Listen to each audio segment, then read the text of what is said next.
Hi friend, সব কী করছো? সব ভালো আছো?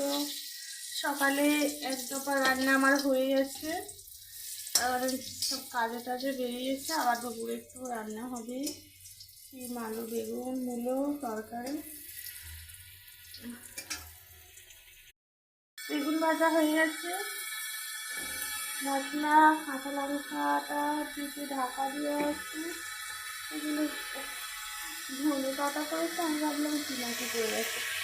এই তরকারি হচ্ছে, এটা ভালো করে কষে নিয়ে জল দিয়ে দেবো লাস্টে